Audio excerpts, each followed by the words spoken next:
Good day. Day. Child wants money. Just tell her to get a job. She's at an appropriate age. She tried. No one wants to hire her. For what? What has she applied for? Babysitting. Well, no. She was an entrepreneur. She tried to get her own thing off the ground. The market said no. So she went back to doing nothing all day. She should have started at the beginning of the teacher's She strike. should, but she didn't. No. Shoulda, woulda, coulda. That would have been good because by the time she put those flyers up for babysitting, People had their stuff people figured out. already figured out childcare. Yeah. So Important business lesson, though. I know. When I was 14, Oh, my God. seriously though, Yeah, uphill both ways, right? but truly, like I had several jobs. I did. When did we become that parent? When I was your age, I had to push 2013. that boulder up the hill by myself, only to repeat it over and over again. Hey, Sisyphus. You keep bringing that specific reference up. When was the last time I brought it up? Like Exactly. six, Exactly. 6 episodes ago. 6 episodes? Something like that. All right. Yeah. Because then I started talking about Greek mythology. I did just lead with the whole you had to walk uphill both ways Yeah, no, I know. in the snow. They legit did have to. Who? Our girls to go to the bus. They had to go up a hill and Oh, down yeah, a that's hill. right. So the baby back was up. And then up and down. So they're going to have that. See, we all go through that phase. Nope. I only lived in places that were flat. That was it. You're a grumpy old man too sometimes. Yeah, 100% I am. The more kids that come on my lawn, the more I yell at them. That's how it should be. On your lawn, you don't care about the lawn. Have you seen your lawn? Our lawn? Have I seen our lawn? What do you mean my lawn? It's destroyed. Yeah, but I don't even bother with the front anymore because that tree just kills everything. Yeah. Back is fine. Matter of fact, it's too green right now. It's too long. Comes up to my waist though. What, in the backyard? Yeah. Bro, we don't have a field out back. It's maybe 6 inches. You're fine. For sure comes up halfway up my shin. There's zero. Are you a little person all of a sudden? There's no way it comes up halfway your shit. Just no way. Maybe the cabin, because we never cut the grass at the cabin. It's fine because I like the field. Meadowy. I like that. And I don't mind it in the backyard either. The Yeah. dogs love sitting in their meadow. Yeah. And peeing when they're not supposed to. Little creatures. There's gonna be a huge mess. I heard a lot of running around, There's a lot of of things, bumping. and they definitely had something at some point hard and clunky. Yeah. So good luck with that. So you and Maya did a good prank on me. Normally I'm the prankster, like pulling pranks. You guys did a good one. Mhm. Viscerally, like it affected me so bad physically. I already wasn't feeling well, and it just like intensified. Do you want to tell everyone what you did? I was asked by my oldest child to somehow work into the conversation that Robert De Niro had died. And I immediately regretted it the second the words left my mouth because I saw the look on my wife's face. And it was not a, oh my goodness, that's too bad. It was a, oh my God, my dad died kind of face. Like it wasn't good. Wasn't good. I don't know why. I don't know why I have such a connection to him. And it's what's really incredible about that is that Maya knew, like that's the guy out of anybody. Big Raging Bull fan, hey? I'd be upset if Denzel died, but there's something about De Niro that I mean, I have had many dreams Whoa. Where are we going? since I was a kid or like a young, well, since I was a teenager, just with acting. For some reason, I had a recurring dream that he was actually walking into a building through one of those rotating doors, Revolving a door. revolving door, and then he'd see me down the hallway. And then that was it. Like now, all of a sudden, he'd be like, oh my gosh, you need to come be with me in my next film. That's it. It's like a 30-second, but That explains he the was thing, like the right? secret to my success. Yeah. Well, that explains it because if he passes away, that door closes. Yeah. That's what I thought. I'm like, I'm never going to be an Oscar award winning actress. Because he's dead. The man I've never met and who is well into his 70s has died. Yeah. Yeah. Nailed it. Nailed it. I do really like him though. I always liked him way better than Pacino. Pacino has his moments. But De Niro, Niro does all right. I mean, neither of them are any Jeff Bridges, but they get by. You know who's really old these days? Alec Baldwin. Yeah, Made me watch some Dancing with the Stars, and he was there. His wife was on the show. the onset accident with the program Oh, really yeah. aged him. Yeah, yeah. Really aged him. He and his brother just got into a car accident. Oh, really? Drove into a tree. Or someone ran them off the road or something. It was nothing nefarious. They just had an accident. But yeah, good times. Good times. Well, today I brought in a guest. I'm actually really excited for this. Yeah, Well, we always talk about screens, and so now we can bring somebody else to join us in our screen yeah. talk. The soapbox is big enough for one more person. Yeah, because it is. I mean, this is the one topic that I just get so I don't know, overwhelmed with. I know what to do and I know, like what the guidelines are and how to help, but it's just the pushback. And after a while, I'm just like, well, I'm the messenger. If you really want to change, here's what you got to do. And to be quite honest, I don't know how to help you and your kid or your kid's anxiety or your kid's school issues, your kid's whatever issues, if screen is a problem. Yeah. I just don't know how to help you. So until you're willing to work on that, come back when you're ready to work on that, because otherwise we're not going to make much progress.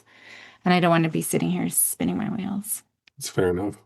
So who's the person that's going to help you in this crusade today? So I've got MJ Murray Vachon. She has had a 40-year career and she's worn many hats as a clinician, more than 50,000 therapy sessions, supporting people through anxiety, depression, parenting challenges, and life transitions. She is a creator. She is the founder of Inner Challenge, a mental wellness program that launched in 1993. She's taught it for 21 years in junior high and with Notre Dame football. She's delivered more than 800 workshops on understanding and cultivating mental wellness. She's also a podcaster, the host of Creating Midlife Calm. It was chosen by Maria Shriver as her Listen of the Week in January 2024. She's an author, The Power and Pain of Nursing. She has a masterclass, the Inner Challenge Masterclass. And the best thing about her is everything that she talks about is practical. It's very doable, actionable things that you can start right away. And she shares real life stories and coping skills that you can apply to daily life immediately. Today, start making changes as you listen to this. Hopefully, you'll get some ideas of things to do differently. Grab a pen and paper. Awesome. Enjoy. Well, MJ, thanks so much for being on the show today. I'm happy to be here and talk about a topic I think is super important. Absolutely. Well, before we jump into it, why don't you say a few words about yourself to everyone who's listening? I am a licensed clinical social worker, and I've been a licensed clinical social worker for 40 years. And as my career unfolded, I've really worn three hats. I'm a clinician, and I just passed the 50,000th hour of therapy sessions in July. Wow. And about year 7, I realized in the early 90s that therapists had all this great information that at the time was not really widely known to the public. So I created a mental wellness program called Inner Challenge, and that has really been my second hat. And that program was in a junior high for 21 years. I taught it to Notre Dame football, to businesses, churches, community groups. And the third hat is something I've done the last 5 years, similar to you both. I have a podcast called Creating Midlife Calm that is really focused on anxiety and stress for those in midlife who I think are really carrying the brunt of the load in the culture as they raise children and take care of their aging parents and develop their careers and contribute to the communities they live in. So that's what I bring to you today. Yeah, there's lots there. We talked about the sandwich parenting not too long ago, just raising our own kids and then also managing, our older parents who are having health issues and all that. But I know what we're going to talk about can be very overwhelming. I know even myself as a clinician, sometimes I just get overwhelmed with the pushback, but just talking about phones and screens, I know that this is a big one. So maybe we can just start with that, the overwhelm of the phones and the screens and where we can start with families. I mean, I think overwhelm is a good word because we're very dependent on them. So it's not like a client who may come in with an alcohol problem who could just decide to not drink again. And the phone, hard to believe, the iPhone is only 18 years old. And whether it's Android or iPhone, they've just integrated themselves into our life in a really overwhelming way. And one of the perspectives I offer is because I've been a clinician for 40 years, my first almost 20 years there were no phones. And I treated anxiety and depression without the complication of the phone. And I've been really interested in how do we use this tool, because all tools are positive, but you can use a hammer in the wrong way. And that's what I really want to just strategize, not just from my ideas, but both of you have your own ideas. And I think that's what I've really learned with clients is that I start with where they're at. And I really, in my assessment about 10 years ago, I added phone use and I added sleep, which was not anything I was taught in school. But I began to have clients come in who were anxious, but didn't have anything to be anxious about. And when we looked at their phone use, they were using their phones 6, 7, 9, even 12, 13 hours a day. And most people probably know now that overuse of the phone does lead to anxiety because our brain isn't adapted to the phone. Yeah. And there's so much. I mean, I could talk hours and hours, just the research and the brain, children's brain development and everything else that kind of goes on with that. So with these parents, I know kids, I think the average for even elementary kids is like 8 to 10 hours when you look at all of the screen time per day, when recommended guidelines are like an hour. So no wonder parents are feeling overwhelmed. What's a small shift that you would recommend just in something? Is there anything immediately that they can do differently to start creating some change? Well, I usually start inside out. And I ask the parent to just sit in my office and be still and get connected to what their deepest desire is when it comes to this phone for their children. Because there's so much guilt and there's so much, I think what a lot of parents say to me is my deepest desire is to have a relationship with my child that isn't about the phone. Because so many parents I work with, and even adults who aren't parenting children that I work with, they really talk about, like, I'm navigating all of my relationships through the phone. And I don't want the only thing I talk to my child about is phone use or screen time. And that is a really almost universal desire when people really have some space in an office with nobody demanding anything of them. They just want a relationship with their kid and they don't want to have to always bargain about the phone. Mm-hmm. Yeah. So that's true. If they're not on the phone, they're fighting about the phone and it just becomes all consuming. Yeah. Yeah. And so one thing I did probably 4 years ago, I started before the pandemic, it got a little interrupted, is I worked with 7 families, just saying, I really don't know what I'm doing with this. We're all telling each other to get off the phone, but it's not working. And we played around with a lot of things. And they kept notes, they kept journals. We involved their children, of course. And together, we really came up with something that has worked for a lot of families. But I have to be honest, it has to start with this desire that has nothing to do with the phone. Right. And the desire is, I would like to know my child as a person separate from the phone. Yeah. Having that sort of big why, because otherwise, I mean, we get so many buts. Yeah, but I was just even at a workshop the other day, I was presenting and it was clinicians and they're like, how do we support families? And I give, my input and they're like, yeah, but screens are the only thing that kids are like engaged by or motivated by. And I mean, I always come back to if they brought in a little baggie of cocaine into the house. Yes. Right. And because we know the screens affect the brain the exact same way and are actually, we're finding even more addicting than a lot of these even heavy drugs. parents would immediately be, of course I would take it away. Of course I would not allow that. Of course, right? But there's a disconnect there with the screens. So it's Well, and I think it's And sorry, go ahead, go Andrew. ahead. No, go ahead, Andrew. I was just going to say, I think it primarily is the fact that there's a social component attached to it, right? That fear of missing out, or that fear of being left out, right, or being left behind, that fuels a lot of the guilt that MJ mentioned earlier. That these parents don't want their kids to be disconnected. They don't want them to be socially isolated, but that just introduces a whole raft of issues with it. And there's so many reasons. It could be that. It could be it's just easier. It's just Yeah. easier to give them then it's a quiet night. There's no fighting. Yeah, I don't have to worry about it. They're just off doing their thing, and I can get some peace. There's so many parents all have different reasons. What were you going to say though, MJ? That I think it's helpful. One of the insights I had was initially kids didn't get phones. Parents had phones back in like 2000. 12. No, I guess the iPhone came in 2007. So like 2012, you wouldn't have given a kid a phone. No. And what I had were junior high students that I saw all the time who were complaining to me about, MJ, how do we get our parents off their phone? They're not paying any attention. And I think that's another place that I start. What's your deepest desire with your child when it comes to all of this? And that is to have a relationship that isn't all about the phone. And that starts, I think, with the adult doing their own work first. Because children see adults and they mimic them.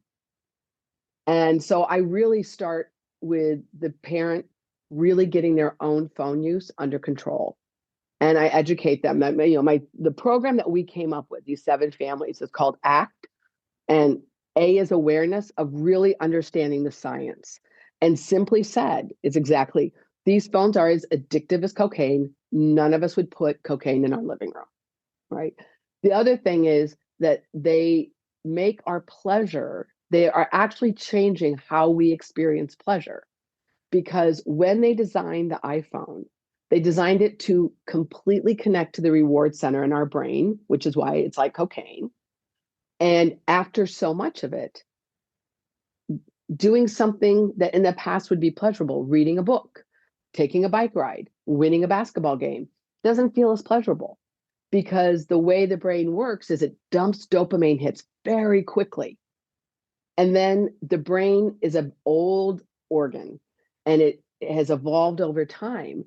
And it doesn't evolve in 18 years to replenish the dopamine as fast as it's dumping it with these phones. And so that's one of the reasons I did this experiment with my nephews. They were 9, and his dad and I were working on this. And we just saw, like, how long could they be on a video game where they could off ramp peacefully? 40 minutes, they're irritable. Can't get them off, they're mean. 30 minutes, not quite as irritable, but still really not very nice. 20 minutes, they could get off, right? And that's one thing I say to people, is that these are different for different ages. But the point is that when dopamine is dumped that quickly, it becomes, it'll be an irritant. And that's why people get depressed. That's why people get anxious. And the other reason is that people want, just like a drug, they want that initial pleasure of those first dopamine hits where, oh, this is so great, it's puppies or whatever. And so if people understand the science, I have, podcasts, people can look at my Creating Midlife Calm. It's my January episodes that talk about the science, but it's not hard to get. You can chat GPT it and really understand iPhones, or, these phones are today's cigarettes, right? We have the information. But we're addicted. And we build tolerance too, just like Yes. with alcohol or substance. We need more and more and more to get Right. that dopamine hit. And the higher the dopamine hit, the further we fall. And so Yes. it takes more work to get another dopamine hit. And it's not even the access to the phone. It's even the anticipation is enough of a dopamine hit as well, right? And then we have the craving and needing, but then conversely, the withdrawal symptoms. So yeah, there's I all. really hope your listeners heard that, because that's so succinctly and clearly said. And this is science. It's not opinion, it's science. Yeah. And so I start with the adult. Let's get your own phone use under control. And we start with awareness of the science. And then we go to what I call C, and that's C is create phone-free time.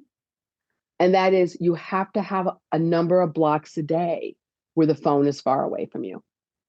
If, I taught my mental wellness program Inner Challenge to Notre Dame football. I went to the trainer's office with my phone in hand, and the trainer said, "Oh, I'm sorry, we don't let any phones in here." And I'm like, "Oh." He goes, "We don't let the players carry the phones." Because the EFTs, like he gave me these couple exercises where when I held the phone in my hand and my hand outstretched and he pushed against it, I didn't have strength. And he said, this phone, how often have you ever lost it? Because it's emitting electrical frequency all the time. You know where it's at. I've asked over 1,000 people, how many phones have you lost? No one that I've asked has ever lost one except in water because they feel like an appendage. I was going to That's say, how you haven't asked me powerful. because I lose my Yeah. phone. I was gonna not say I'm sorry. anything, but Permanently. Have you lost it permanently? I don't know. I've had to go like get it mailed or go back to places when I call it, like have no clue where it is. But I don't think I've done no, I don't actually permanently. think you've permanently lost it. You really only When I was younger, I would say for sure. not since you moved to a smartphone. Not since I've moved to a Yeah, smartphone so that's because interesting. you can usually locate it somewhere. Yeah, Right. I mean, that's 1,001. But like, yeah. there's things we lose all the time that we don't even know we've lost. Yeah. But it's minutes when we know that, right? And that's the power of it. And so one thing I really do initially with the parents is you can't sell this to your children until you buy it yourself. And that means really get your phone use under control. So you are modeling. You're probably modeling so many amazingly good things to your children. The value of education, eating well, having fun, watching good movies, being nice to each other and your family. So be the leader and model good phone use.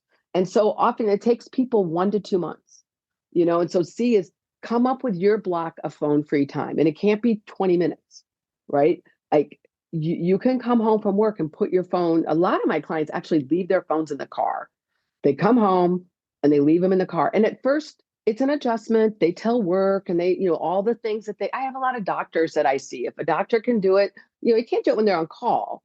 But I just help people go through all the I can't because. I started that way. Everybody starts that way because these things are powerful. And then you have some phone free time. And what happens is this really interesting thing. They realize, oh, we are all alone together. I'm not on my phone. I want somebody to do something with, and everybody's on their devices. But then they start going for walks or they start, making cookies at night or whatever is their jam. And they invite their kids. And sometimes their kids come, sometimes their kids don't. And the other thing is they curate their feed, that the phone is exactly like food, that you are what you eat and you are what you scroll. And people should be very picky about what they scroll because all that stays in their mind. Here in the States, almost like I think I had 7 clients today. 4 of them, we went over phone use, trying to like not be so ramped up to the political stuff because it's making us so divided, right? So we get to pick what we eat. We can be more choosy, but you have to understand algorithms, And so part of curating it is understanding that the phone has 3 things. It's built to make you consume it and to not just consume and buy stuff, but to stay on because we're in an attention economy. And so the more you can consume, the better. It's also built to have you connect, but it's not real connection. So people have a deep desire to belong, and some of that you can get, but I want people to really ask themselves, is this belonging real? All these, social media things, would anyone come at 2 a.m. and stay with my kid if I had to take my other kid to the ER? Probably not, and to just, people are smart. Just see it for what it is.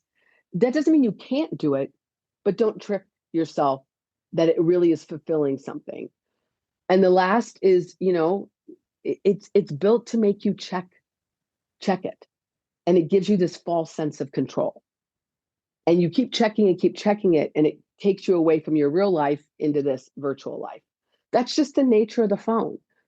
But you can counteract that in this C part, where you're really trying to curate how you use it, where you're trying to, what I call outsmart your smartphone.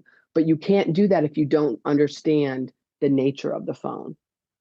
And T is the hardest thing, and that is take it out of your bedroom. Yeah. Take it out of your bedroom. And, like when you tell your clients to not sleep with it, what do they say? Well, I use it for meditation or for music or my alarm clock or, right? There's so many Yeah. different things. Yeah. Yeah. And they're right. Or my That- teenagers are usually, what if my friend has an emergency in the middle of the night and like needs to Yes, call yes. me? Yeah. Yeah. Yeah. There's always Yeah. something. Yeah. I mean, those two examples are perfect. That it is the most successful consumer product, almost more so than fire, because we think we have to sleep with it. But with a little bit of discussion and with a sincere desire to have a relationship with your child, and parenting goes very fast, even if you've got a 7-year-old, that 7-year-old be 10 and then 15 and then gone. If that is really a deep desire, my experience with parents have been they clean up their phone use. Mm-hmm. And then they do the same thing with their kids. They have a family meeting. I give them the information. They sit and they explain the science of the phone. And you know what the kids say? Oh, that makes sense. I mean, even the teenagers, Oh, they're yeah. all experts on it. Yeah. Well, and I talked to you about like these greedy people on the other side who are just wanting our money, right? And one Yeah. of them said, I think it was the Netflix CEO, I can't remember, but I think this is true for all of them. I mean, their only competitor is sleep. That's right. I think it was the Netflix guy who said that. Yeah. But and it really is. And that's all it is. I mean, they know the biggest neuroscientist teams out there. So people who are experts in the brain, they work for app developers and Yes. video games because they know how that our brains haven't changed in 200,000 years. And so from an evolutionary perspective, they're tapping in to that reward system that was meant for survival and now using that sort of against us. I often say, for the C part, I often tell people, like, think of a phone as another person. Would you take another person into a bathroom with you? Would you take it into bed with you when you're going to, this person into bed when you sleep? Would you let that person interrupt your child who's telling you, debriefing about their day and they're, upset or something? Would you let that person, like, that's one way I get people to like really think about, oh yeah, I wouldn't, but that's what we're doing. Yes. Yes. Yeah. And we're doing it not because we don't have willpower. We're doing it because it is designed to interrupt our mind. And I think that is a really huge shift when people learn the science. There's a great documentary called Social Dilemma. Yeah. Right. And it Yeah. was the ethicist of Google, maybe, who just kind of came clean. And it explains algorithms. In 2015, I was trying to explain to teenagers algorithms. And I had them on the Instagram was the app of the day then. That's how old it was for teenagers. Now it's for adults. But I had them download 3 particular apps and just like them for 2 weeks. Like them 6 to 8 times a day. I did the same thing. I just picked 3 random things that I knew that teenagers didn't care about.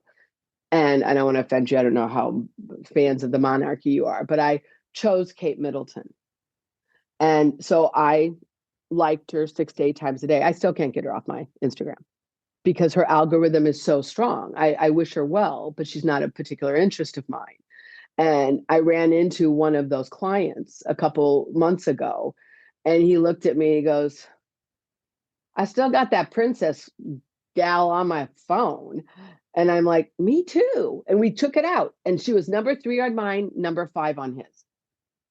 He's not interested in her. He probably doesn't even wish her well. He doesn't wish her ill, but she's a neutral, right? And so people have to educate themselves that they are leading us, but with a little bit of information, and more importantly, really connecting ourselves to our values, we can outsmart the phone. And I've worked with a lot of people who've done it. And you can find other tools as well, right? Like I think there's a common belief that your smartphone is your only option. And to Caroline's point, well, I use it for these things, or what if I can't have a phone call? Well, go buy a dumb phone, right? There's a ton of them out there, and they give you the same basic functionality without the ever-present fight for your attention and your views, right? Because that's the smartphone is such a good delivery system of unsolicited things that people confuse that with, they think they need to have it, when really it's you can, for $120 on Amazon, you can buy a dumb phone that'll make phone calls, take pictures, and send texts. Done. You can get a normal alarm clock. Yeah. Like there's a solution. At Goodwill. To everything. Yeah. Yes. Yeah. Yeah. Because what's the number one product on the phone? Anyone know? Do you know? I have no idea. No clue. Pornography. Oh. And so when I worked in my junior high program, I had 3 boys, and they graduated 2010. And they were just typical junior high boys. Maybe they talk here and there in the program, and they called me and asked if they could meet with me. They were in high school. And I thought, something must have really happened. And they said, why did you never talk about pornography? And I said, you tell me. Like, why should I talk about it? He goes, because we're all doing it. These were really good families at a really good school. And I'm like, okay, every class I'll talk about it. Because I give examples all the time. Right. And so the one thing I would say, parents are complete, and this is 15 years ago. Yeah. The average age that a child sees pornography is 8. And by about 13 or 14, the majority of boys are using pornography on a regular basis. And it's funny you say that, because I've been talking about this a lot lately. The referrals for porn addiction that we are getting at the clinic right now is unbelievable. Like it's just, it's, and some of them men, from 50 years ago, but it's so much more prevalent now. And I think it's going to become a much bigger issue as these teens grow up, and it's interfering with their marriage and, other relationships and things like that. So, and I think it's really, even though it's uncomfortable for parents to hear this, and they might shut down the podcast. So my apologies. Porn in 2025 is not like Playboy. It is not like soft porn. I went to the Indiana State Porn Conference in 2019, and they did a documentary that they were using nationwide. And the 3 biggest porn producers were saying, if anybody would have told us 3 years ago, so this is, 2016, that we could create this type of porn, and it was porn that was ending in murder, we would not have believed it. And in my town, a little sleepy town in Indiana, we had a murder at the high school that I knew fit this type of porn murder. Senior boy killed his girlfriend. And I called the cops and I said, hey, this sounds like something that is being reenacted in porn. And they called me back and they said, thank you. Because what goes in our mind, think about children. They learn to speak because they mimic us. They use the phone the same way their parents use the phone. So you said, we don't have too much problem at our house. I imagine you don't. I didn't either, because I was lucky. Like I can't do my taxes, and my sister's a CPA. She doesn't have a problem doing her taxes. That's her expertise. I didn't have problems with my kids with a phone because it's my area of specialty. And so this is doable, but parents have to understand it's not just about cocaine. It is completely changing how kids relate to each other, how they relate to people they date. And it's not at all in a good way. Yeah. The things I see in my office that happen of a sexual nature in college would keep parents awake. And they're just mimicking. And even younger and younger ages. I mean, it's so Yes. easy to accidentally. I remember one day years ago, I mean, this was probably, even before smartphones were even around, but I put in sibling rivalry and up came all of these porn Yes. sites. And it Yes. was a very innocent search that I was looking for. But we know, 10 years ago, we had very clear red flags if there was sexual abuse with younger children. Yes. We don't anymore because No. they're exposed to this pornography. And you're right, it is way more violent. I mean, that's a whole other Yeah. podcast episode, just But I do want to going say, like, into okay, that. so I don't want to overwhelm parents, but what's the solution? The solution is when you give your children the phone, Which shouldn't be until they're in high school, ideally 18. right. I mean, you want to delay it till high school for lots of reasons. But if you are in a junior high and it's a social thing, then you buy the dumb phone, right? But you look at the phone exactly like you look at the car. Nobody gives their kid a car without incredible instruction and the state tests. We have no government regulation on these phones. It is left unfairly. I apologize to parents every week. This is so unfair because you imagine having to teach your child how to drive and there wasn't agreed upon safety. No stop signs, no road signs, no speed limits. That's what we have with the phone. It's that dangerous. And so if the parent says, this is our phone, we are letting you use it, I cannot tell you what a difference that makes. When a kid gets a phone for Christmas or for their birthday or for, graduation, and then the parent tries to instill limits, it doesn't work. It doesn't work because they're always saying, this is my phone. And then also that you're doing the same thing with driving. We don't have to reinvent the wheel here. They get to have it as a learner's permit. And if they're snotty and they start yelling at you, they're not mature enough to have it. And that's how we help them. Same thing with driving. If a kid starts yelling at a parent when they're driving, a parent's like, whoa, stop. You're not going to drive because the parent values their life.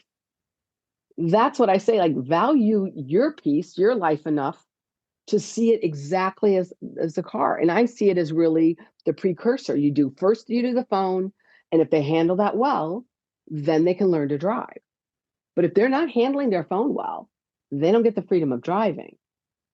And so I just say, like, parents, start with yourself because when you do it, and it's hard, but when you do it, you'll feel better. You'll have better sleep. You won't be so anxious, but you'll understand how hard it is for your kid, But in the end, the parents have to have the boundaries. The job of a kid is to push back against the parent. And the job of a parent is to hold the boundary. So the kid learns to live with some frustration tolerance, some discontent, and the kid learns right from wrong. And so I think we almost make it to like we think of it as more difficult than it needs to be.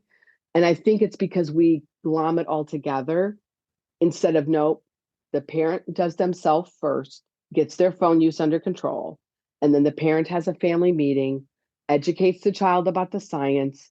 As a family, they agree, what is our phone free time? I have just moved to all the devices go in a lockbox.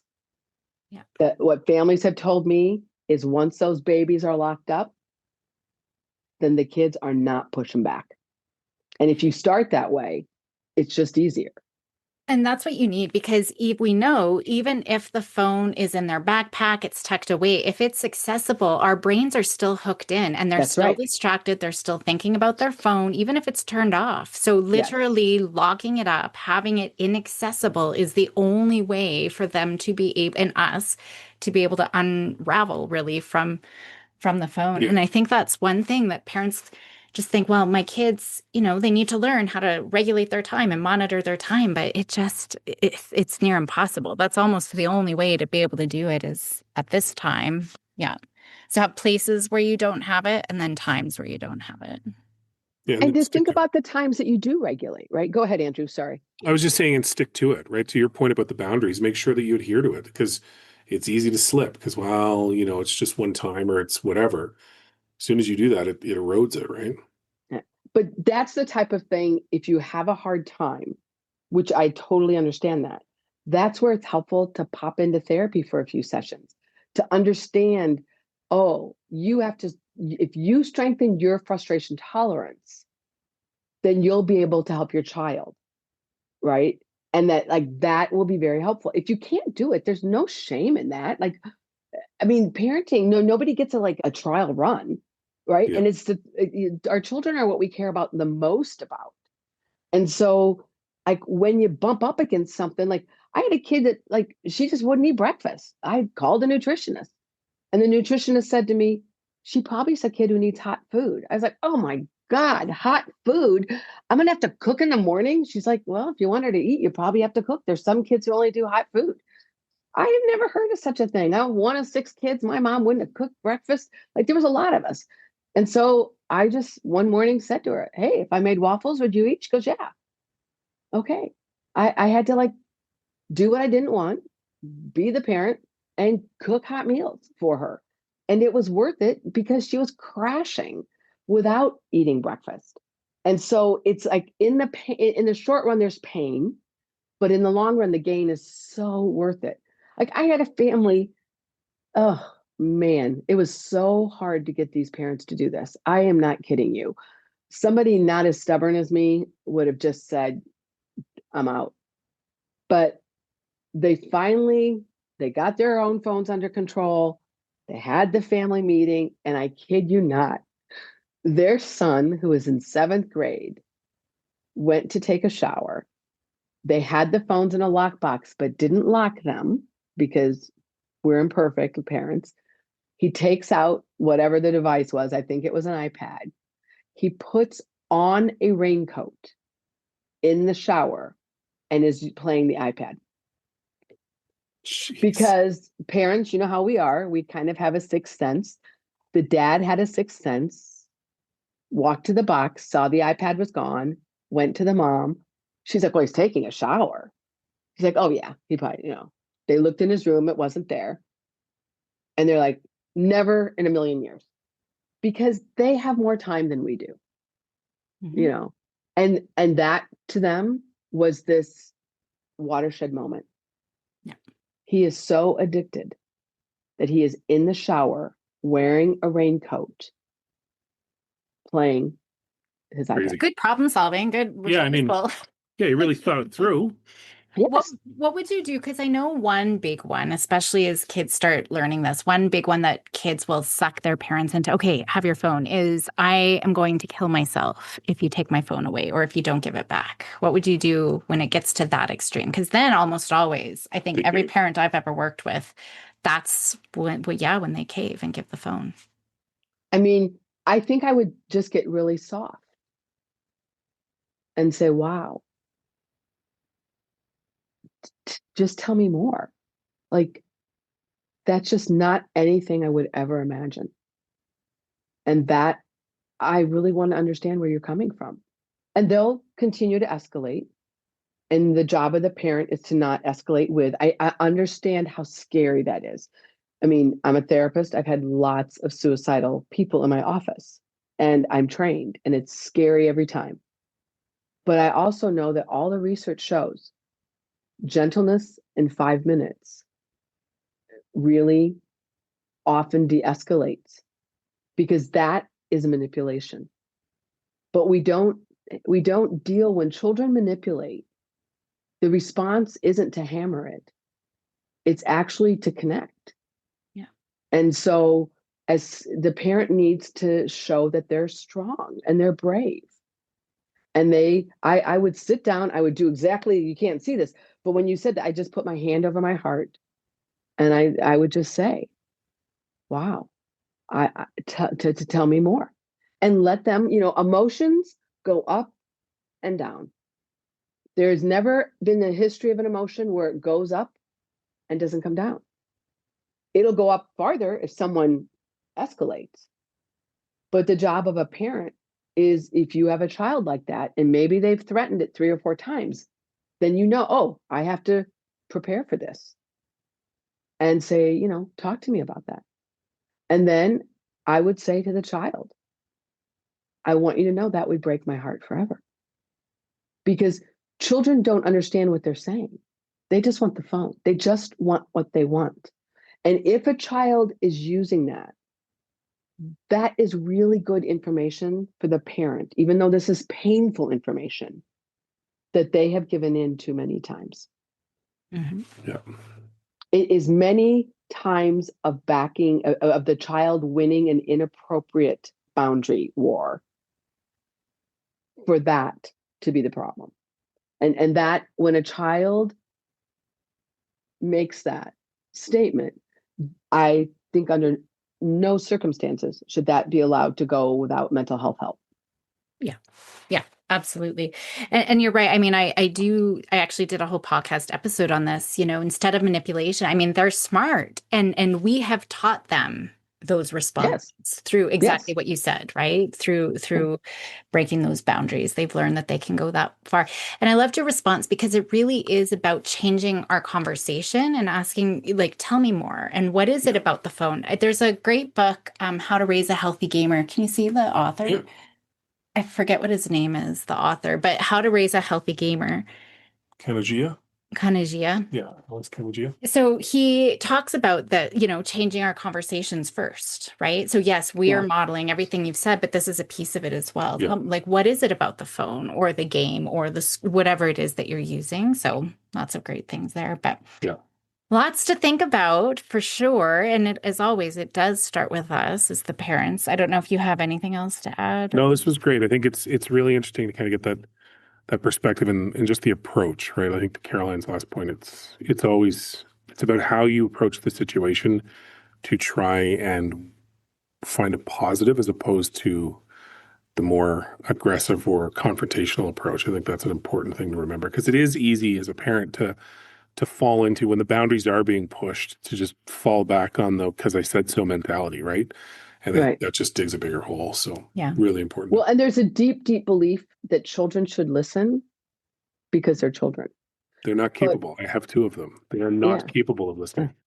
Period. Well, and also that we have had a ginormous sociological shift because it used to be in the 30s that children were seen and not heard. Yeah. And slowly over time, we've decided to hear children. But when they push back, we don't like it.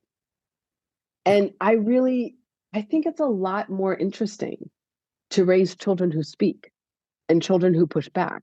Yeah. But it requires skills that most parents do not have. That I have a family member who has a child with a pretty severe mental illness that happens to run in my family. And he said to me when they were trying to get their arms around this, he said, well, you know me, like, I don't do emotions. And I said, well, I know you, and you used to not do emotions. But your life is asking you to do emotions. Yeah. And that's what parenting does. It's the old Dr. Seuss book. Oh, the places you go. That's what parenting does. It takes most of us to places we don't want to go. But if we can step into learning, I think it's a heck of a trip. Yeah. Yeah. Absolutely. And it's a hard culture. These are hard times to raise children in. And so I do really encourage adults in the child rearing ages to do less because children have really immature stress systems. And most of the children, at least here in the States, are doing way too much for their stress systems. And most adults are doing too much in their life, age, and stage. So less is often more. Well, and you got to think you, as a parent, your child is being inundated almost every minute of every day with outside influences and outside objectives, right? Yes. Through smartphones, through advertising, through whatever. You have to find a way to break through that to get just as much as attention. And the way of doing that is to ultimately, work on a way that connects with them so that they see that it's not just one more thing coming at them, right? Yeah. The other thing I haven't said that I think should be said is that our phones are part of the public domain, and that parents really should be checking their children's phones on a very regular basis. I think often adults think of a phone as a diary, like the old fashioned kind with the lock and key. But boy, I have had some unbelievable cases in my office of good kids who had their phones searched for illegal things. Somebody sent a picture of breasts on this girl's phone, and it was across state lines, and that is sex trafficking. And this straight A, super great kid had to go through a whole embarrassing, terrible process. And so that's why I encourage parents all through high school that if they drive your car, you check it. Did they put gas in? What did they leave? Oh, it smells like pot, whatever.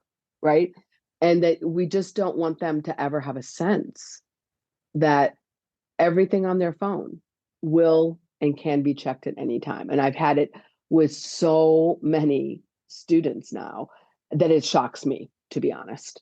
Yeah. And so that's one way that I think parents can feel better, that you need to check, is your child using porn? We still are smarter than them. It's not all that difficult, but a lot of the parents I've worked with, they've been surprised when they have found the porn. I'm not surprised. But we think of our own children as different than a therapist thinks of them. They're wonderful, but they're kids, and kids are interested in sexual things. And AI it's the same thing, that AI is now going to have sexual content, Chat GPT, and this is going to be terrifying. Yeah. And they have chat friends. There's a number of cases in the States of teenagers who within 4 months had a relationship with a chat bot and killed themselves. And the chat bot taught them how to create a noose. Wow. Because the thing about AI, it is there to please us. Yeah. It is trying to, it makes the phone look like circus peanuts. And so when we, have that, and that's a really scary thing for parents. And so parents have to really know this. I said this to a parent who I think their child is at a great risk of creating a friend, on Chat GPT. And this is a really beautiful parent, and she has a really complicated 13-year-old. Yeah. And I think her and her husband are doing a great job, but they're not stronger than the culture. And they gave into the phone, and that's a bummer, And so I think it's really important that we're very honest with parents, because how would they know? How many parents know that ChatGPT is going to allow erotic content with no regulation? Right. Yeah. Not many. No. There's tons happening in, the tax code that I don't know about, but my sister knows about it. So it's very sobering. It is. If parents are overwhelmed, I say, good for you. That's an appropriate response, but don't stay there. Yeah. And now what are you going to do to change? Yeah. And find friends. Like I know with my kids, we had a group of families that we tried to have similar rules. Which I think does help because one of the things that parents get sucked into is, well, everybody, I'm the only one. I mean, I never got sucked into that at all, but a lot of parents do. So it is definitely easier if the peer group, and the parents are kind of all aligned with that. But yeah. Well, thank you so much. There's so much here to think about. And I know we're just scratched the surface, but I think, there's some really actionable things that parents can do right away. I will have all your information in the show notes, but for people who are listening right now, where's the very best place to reach you if they want to find you? My website is mjmurrayvachon.com. Okay. And that will lead you to that. And you can hear my podcast, Creating Midlife Calm. So, perfect. Great. That's fantastic. Thanks, MJ. You. Thanks. Have a nice, cozy evening. You as well. Thanks for not having me on just once, but thanks for having me on twice. So you're doing great work.